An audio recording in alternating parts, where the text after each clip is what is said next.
بخش دیتا ہے وَنُدْخِلْكُمْ مُدْخِلًا كَرِيمًا، اور اللہ اسے عزت والے جگہ پر داخل فرما دیتا ہے۔ پیارو پتہ کیا چلا؟ عزت مال سے نہیں، زر سے نہیں، دولت سے نہیں، آپ کے پاس عزت عیش و عشرت سے نہیں۔ خدا کا قرآن کہہ رہا ہے اگر تم گناہ کبیرہ سے بچتے رہے تو اللہ تمہیں عزت عطا فرمائے گا، عزت عطا فرمائے گا۔ دوستو اگر عزت بادشاہت سے ہوتی تو میرا مخدوم سمنان کی سلطنت کو نہ چھوڑتا۔ میرے مخدوم نے سلطنت کو چھوڑ کے بتا دیا کہ سنو، سلطنت کی کرسی میں وہ مزہ نہیں ہے جو خدا کی بندگی میں ٹوٹی چٹائی پر عبادت کرنے سے۔ بے شک حق ہے، واہ بہت اچھا پیغام، ماشاءاللہ سبحان اللہ۔ دوستو پردھان بننا چاہتے ہو تو یہ سوچ کے بنو کہ اللہ کے نزدیک مجھے عزت کمانی ہے۔ یہ دنیا کیا عزت دینے والی ہے جو 5-5 سال میں چند روپیوں پر شراب کی بوتلوں پر بک جاتی ہو۔ آپ کو یہ سوچنا عزت تو میرا رب مجھے دے گا، اور رب کیسے دے گا؟ جب تو اللہ کے دین کے لیے وفادار رہے گا، اپنے سماج سے، اپنے سماج کے نوجوانوں میں سے برائیوں کا خاتمہ کرتا نظر آئے گا۔ بس آخری بات عرض کر کے گفتگو کو ختم کر دیتا ہوں۔ بایزید بستامی اپنی ماں کے قدموں کو پکڑ کے رونے لگے، کہا ماں اتنے سال تک بھٹکتا رہا لیکن رب مجھے نہیں ملا، رب مجھے نہیں ملا۔ ماں تو ماں ہوتی ہے، بیٹے کے آنسو کو ماں کہاں سے دیکھ سکتی ہے؟ ماں نے تڑپتے ہوئے انداز میں اپنے آنچل کو اٹھایا اور کہا اے اللہ، کیا میرا بایزید بستامی، کیا میرا بیٹا تیفور اس لائق بھی نہ تھا کہ تو اسے اپنا قلب دے دے؟ اے اللہ تو اسے مت دے، اس کی ماں کی دعاؤں سے تو میرے بیٹے کو مل جا۔ بایزید بستامی عرض کرتے ہیں 20 سال 40 سال سیر کرتا رہا، رب تو نہ ملا، ماں کے ایک جملے نے مجھے رب سے ملا دیا۔ آہا بے شک، نعرہ تکبیر، نعرہ رسالت، عظمت والدین کریمین، نعرہ تکبیر، سبحان اللہ۔ ماں کے ایک جملے نے مجھے رب سے ملا دیا۔ پتا کیا چلا؟ رب کو تلاشنے والوں ادھر ادھر نہیں، ماں کے آنچل کی دعا لیتے جا، رب کے قریب ہوتے چلا جائے گا۔ ماں کیسی بھی ہو، ماں تو ماں ہوا کرتی ہے، ان کی خدمت کر۔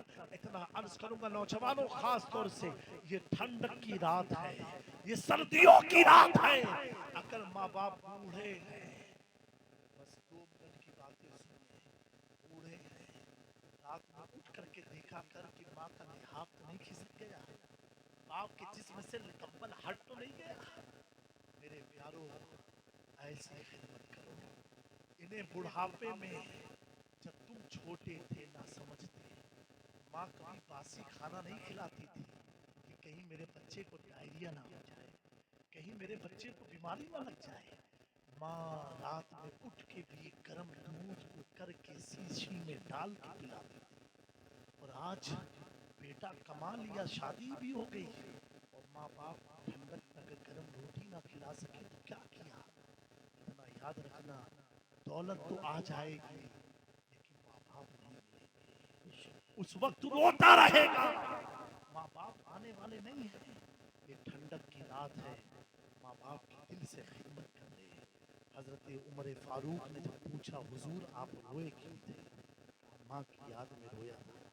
پیارے آقا صلی اللہ علیہ وسلم فرماتے اے عمر، مجھے رونا اس لیے آیا، آج میری ماں ہوتی کتنا خوش ہوتی کہ ان کا بیٹا نبیوں کا سردار ہے۔